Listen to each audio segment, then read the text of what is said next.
So, for context, I'm a 22-year-old male and I live in a large city in the Midwest. Now, I drive for Lyft while putting myself through trade school. And I drive for other similar companies, but that's besides the point. I have many horror stories from those as well, but I'll save those for another time. It was Christmas Eve 2020. I was out running Lyft for a few hours before heading to my mom's with my new baby and my wife. Nothing special going on for the night. Just the usual, I get a ride request. It was a pickup from this kind of lower income apartment complex. No big deal. I arrive and find my passenger. He has all of his belongings, several boxes of stuff. Now, my car is an '06 Chevy Impala, so it's not too big. But we get all this stuff loaded up, barely, and we're on our way. During the ride, he's crying, saying that his girlfriend was cheating on him, and that he had walked in on them earlier that night. Me couldn't stay there because it was her name on the lease. So I was taking him to a hotel. Now, in my city, we have a street that is well known for having various different vices.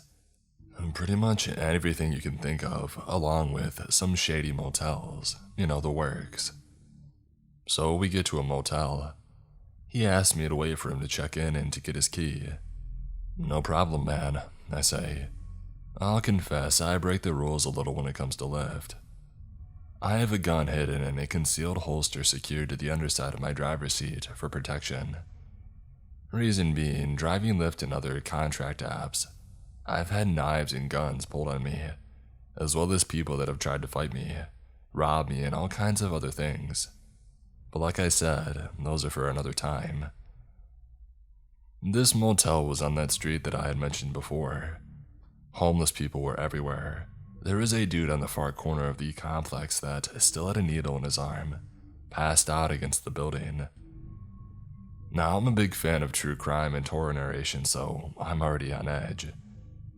The guy gets his key. The whole motel is on the ground level, so to help the guy out, I drive up to his door.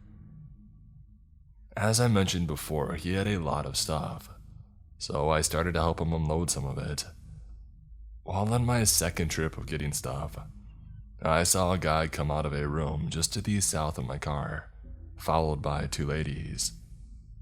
They came up to the room that I was next to, not to my passengers, and one of my ladies pounded on the door and then opened it. That's when I saw a guy raise a freaking shotgun up out of his long coat and storm into the room, and the two ladies followed his, slamming the door behind him.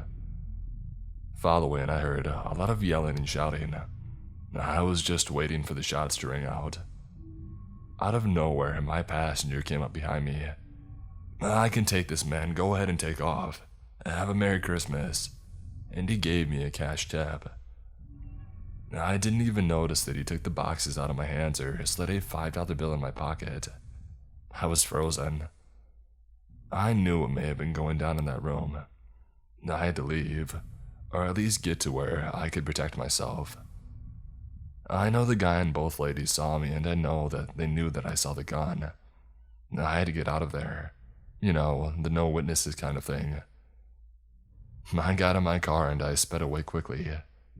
I got a block or so away before I called the police, and I gave them every detail. After I got off the phone with the police, I signed out a Lyft. I hadn't made much money, but I was done for the night. I got a call later that evening. The cops had investigated. They never found the gunman or the woman. They never answered the door that I saw them come out of. And the occupants of the room that they went into said that nothing had happened, and that I was full of crap. Well, I know what I saw.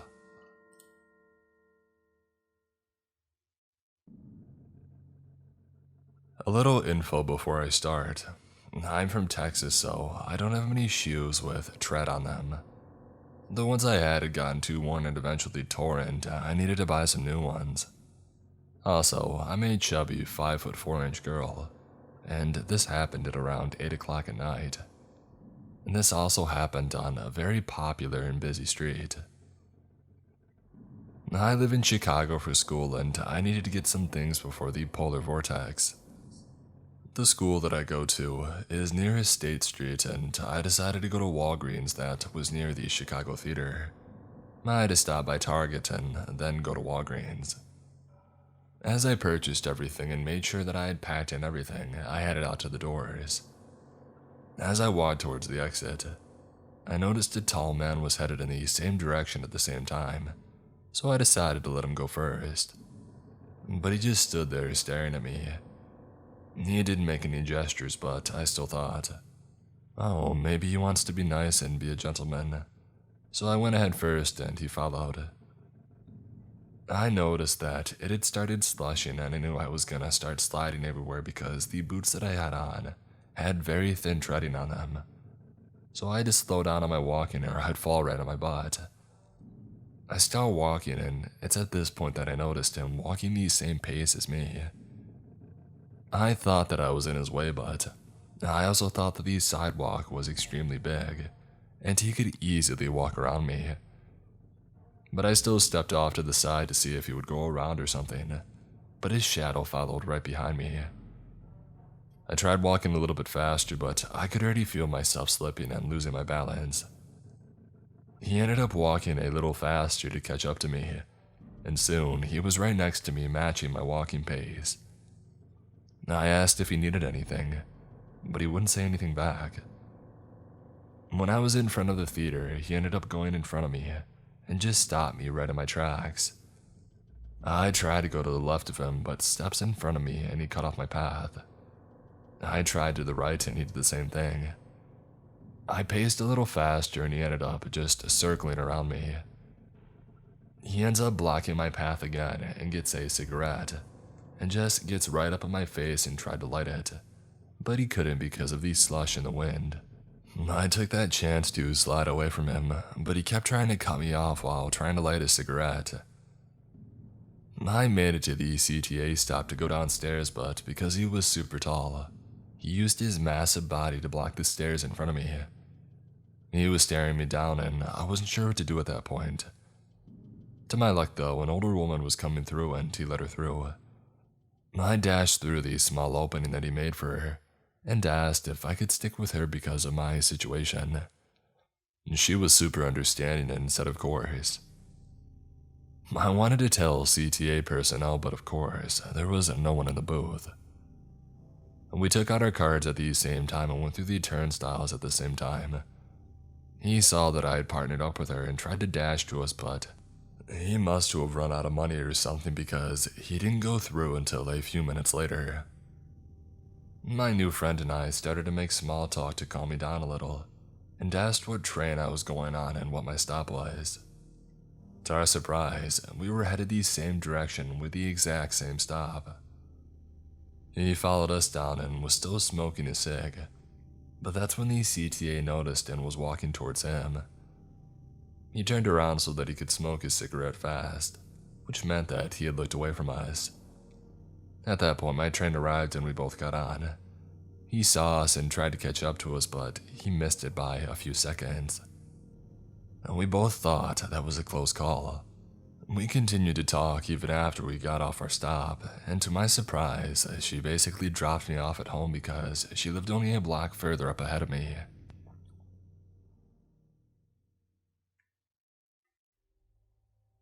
In 2019, I moved to a post-Soviet country for work. And there's this American diner that I always go to on Saturdays for lunch. It's a one-of-a-kind place in the city, owned by this half-Cuban dude who loves the US. Not surprisingly, this place attracts lots of American expats who want to feel home. It takes me around 25 minutes to get there walking from my apartment, but as it gets extremely cold during the winter months, I always take a taxi that drops me off next to a big mall, on the opposite side of the narrow street where the diner is. It's hard to describe it, but the best way to reach the restaurant's entrance is by crossing the fenced garden of an old wooden church. It's an Orthodox church from the 19th century, turned into a museum, and it's surrounded by massive office buildings. The garden is small, so you can cross it in 3 minutes, and the exit gate faces the restaurant. During the winter, snow covers it completely. So, it was a Saturday morning, January if I recall correctly, and the snow was fresh on the floor. I was walking to the diner when I noticed unusual footprints in the snow, as if someone had been walking in circles back and forth for a long period. But there was nobody around and all of the office buildings seemed to be closed. I keep walking. All of a sudden, a man that was hiding behind the church reveals himself. He doesn't look hostile, but there's something extremely odd about him. He's wearing baggy jeans, a dirty hoodie, and a blue cap. It was extremely cold and his outfit was not the best for the weather. He approaches me smiling. He starts walking to my side. "Hey there." He spoke in English too. "Hey, where are you from? Don't be afraid. I like foreigners." The vast majority of the population there looks East Asian, so it's easy to tell that I wasn't local. And his English is surprisingly good. I keep walking on in silence. "No, you don't need to be afraid, my friend. I'm part of the couch surfing community. I'm a nice guy. Look." He tries to show me something on his phone, maybe his couch surfing profile page. "Would you stay at my place?" he says. No dude, thank you," I say. And then he goes, "Well, okay, but would you give me some money to buy us both coffee? You don't have to come with me." At that moment, I was already in front of the restaurant and casually opened the doors to enter. He didn't follow me.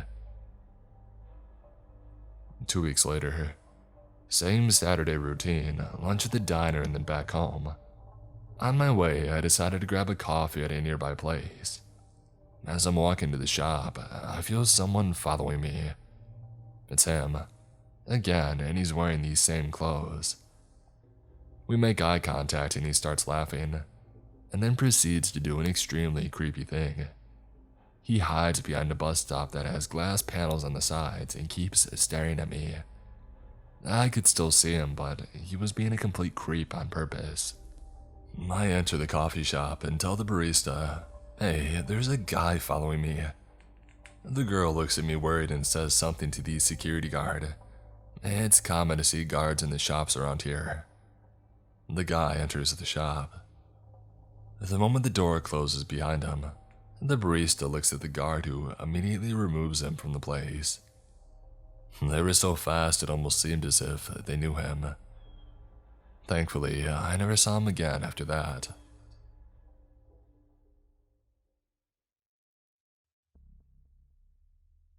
A few years ago, my parents and I moved out to the Maritimes. My parents were retiring and I was done with high school. Our house is situated at the very center of, and I mean this literally, a village. There are 20 people in this place at the most, and the house is 300 feet from the road, and has a forest surrounding it, except the front, which are fields that border the driveway. Anyways, the year we moved, I ended up moving away to Ottawa for school. That same year, I went back home for Christmas between semesters. Now, I'm your typical night owl, and my parents hate it. They were bugging me about sleeping in so much because they hadn't seen me in months and I was sleeping away all of our time together. That night, I stayed up until sunrise, hoping to fix my sleep cycle. It was about 5:45 in the morning when my dog woke up and came into my room. She rested her head on my lap and I knew she wanted out. I went downstairs and made myself a cup of tea and then put a coat on. For whatever reason, the winter, it didn't snow that much, and this particular day, it had snowed around 2 a.m. I remember because when I went to the bathroom, I got excited when I saw it falling. Anyways, I put on my coat and headed out with my dog. Usually, she bolts out of the door, she's freaking insane, and does laps around the house at a full gallop, but this day she didn't. Instead, she put her nose to the ground and trotted slowly around the house. I thought that it was weird, so I followed her, and that's when I noticed the footsteps. My parents' property had 3 buildings on it, a 2-door garage, a workshop, and the house itself. The driveway runs from the road in sort of pools connecting all three buildings, and the buildings make an L shape. The snow that had fallen was only 2 centimeters or so, and so I noticed running from the forest at the bottom right point of the L behind the house a set of prints. I was extremely curious, so I followed them. They literally came out of the forest and ran around behind my house where they had stopped at a window. I lined my feet up and found myself looking in the window, and then the prints turned 90 degrees and vanished into the forest. That's when I realized the snow had fallen around 2 a.m., so whoever had left these prints must have come after that, or they wouldn't have left any prints, obviously. And well, I assume most of the world is dark between 2 and 5:45, so either this guy was wandering the woods at night, or they had wandered up when the sun came up. So I shouted for my dog and we hustled inside. I told my dad and he told me that he had left the prints, which is BS, because I was up all night and I heard him snoring. Thanks for trying to calm my nerves anyway, though.